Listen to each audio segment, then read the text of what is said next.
3rd and 1. Pasilio ready, takes the snap. It is a play fake once again to Kelly. Pasilio running. He's got open room and in. Touchdown. Krasnavage ready. He's going to tape the snap. Looking right. Now throws it right. It is intercepted by Jake Santora, and he could go the distance. One man to beat is Lugo. Gow ahead of him. Gow is going to make the block. Santora cuts back towards the end zone. Right at the line. Touchdown. Now takes the snap. Back to pass. Looking right. He's got 3 receivers out there. It's intercepted by Chris Coyne at the 20-yard line. That pass never should have been thrown by Cornell. Pasilio alone in the backfield. Now Gow coming across the line. Takes the snap. Looking to run right. Dives towards the goal line. He is in. Touchdown. Last year they were 6-5, the worst season since 2000 for Staples. They came back. They lost their quarterback in mid-season. They said it couldn't be done. Even after being the #1 team in the state, they said it couldn't be done. And now here, at Coach G's former field, he gets the W. The Staples Rutgers are FCX champions. Now along with Burke. Gelman takes a snap, play fake to Burke. Looking deep over the middle, he's got Rankowitz open down the field. He makes the catch to the 15, 10, 5. Touchdown, Staples! 31-yard field goal for Cuartas. Snap down, kick on the way, end over end. It is good! Santiago Cuartas has tied a state record, and the Staples Wreckers have taken a 30-28 lead here on Thanksgiving Day. Yard line, a 33-yard field goal. Here's the snap. Kick it. The Staples Wreckers are going to the state playoff. The kick was blocked. And Staples stays #1 in the state, and they defeat Greenwich for the first time since 2006. The final score 30-28. Staples a winner. Here comes referee into turn through. He's got the lead. Danbury in second, trouble at third. We will be tied if Raf can hold on. Into turn 3 he goes, approaching 4. And to the finish they go. Referee wins the 4x4. Staples has tied it up to the last race. Staples had numbers for the moment. 4 on 3. Seidman at 3. Yes, sir. Gabe Seidman from downtown. Gets it to Malone. He's going to drive up. Rejected by Seidman. Yeager will push for the Wreckers. To Berganzi. Off glass and in. Frankie Berganzi.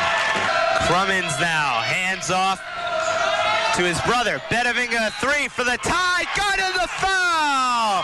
Kevin Bedavinga ties the game and will go to the line to try to give Ludlow their first lead of the game. And it is good. This game is tied with 6.7 to go. Perez will bring it up with 4 seconds. She's going to get by the defender. Look for something to do. Gets it to Tampley. She hoists it up for 3. It's good.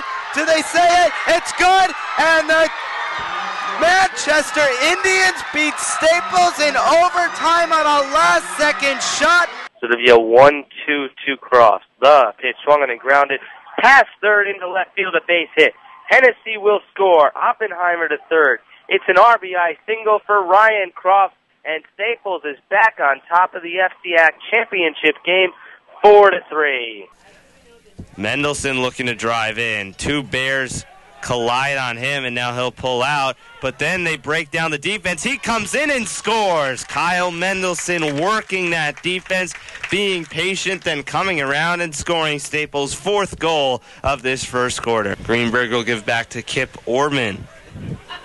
Orban now looking to drive in. He's going to shoot and score. Kip Orban make it 5-0 Staples. So now Alianello for birdie to get the Wreckers within 1. Back and through and in. Austin Alianello has put the Wreckers within 1 shot of the lead with 1 to play. Arm of Mikey Fitzgerald. Set for Richfield. Del Bene. Big drive is blocked. Staples a point away. Del Bene over again. Glenn the hit. Fitzgerald up. Penderville a slam. There it is. Number 95 in a row.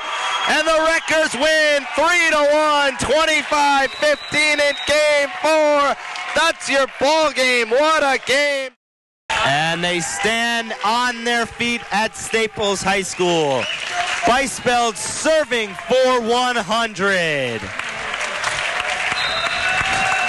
They all rise. Bice spelled over. Sets it up. It goes down.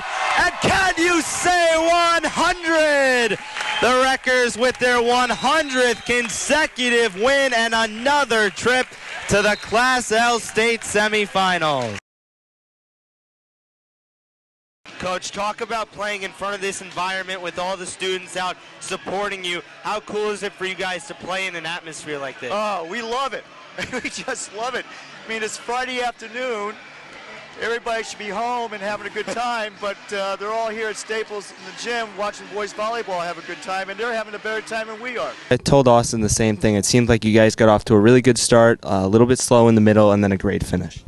Yeah, you know, we birdied 3 out of the first 5 holes, so that's always good. And you got to do that here. You got to go real low through the first 5 because they're the easiest holes in the course. Yeah, you're right, and it'd be interesting to see whether Coach McFarland goes with a 3-inning type of system that he used the last couple of days, where he went David Spear 3 innings on Thursday, Sikorsky 4 innings on Friday. Spear was still fresh to save the game on Friday. They have 3 big games next week where they may need those 2 guys in all of them. And Sikorsky is struggling a little bit right now. 4 runs in this game, bad outing the last time, coming off the elbow injury. So he really needs to pick up his game right now. All right, I am now here with Congressman Christopher Shays, who, of course, is running for re-election in Connecticut's District 4. So, Congressman, it's an honor to have you on today, and thank you for taking time out of your campaign to join us. I'm delighted, Eric, to be with you, and I'm not taking time out. I'll consider this all part of the campaign. You were a strong supporter of the war in Iraq.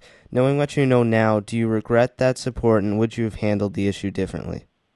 Well, first off, I would have voted the same way with the same information, but obviously I regret being wrong. Many young people have a negative view on government. What would you say to these people to try to change their minds? Well, I guess I would say, and I'm 42 years old, so I'm not looking back over, 60 or 80 years, but I guess I would say that I don't blame you to some extent. There's an awful lot of people out there who are worried about their jobs. There's a lot of young people worried about whether they'll be able to afford college. And our government in the last 8 years hasn't helped. It hasn't helped. In fact, on the contrary, it's done things that have made it harder for young people to get ahead. And at 11 o'clock p.m. Eastern Time on November 4th, 2008, the United States of America has done something many thought 30 years ago was never possible.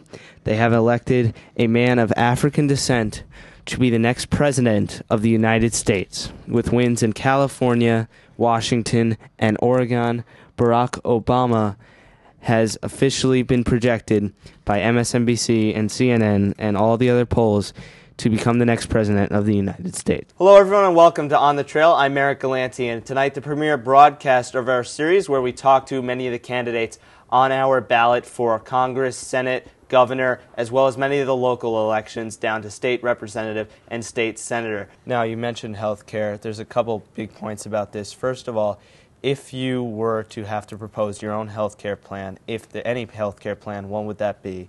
And then secondly, would you have voted for the bill that passed in the House? Yeah, absolutely not voted for any bill in the House. I'm a believer in the free markets. And what that means is that I don't believe in collectivism. I don't believe that a group of people should sit around a table and deliberate about how our lives are going to be run.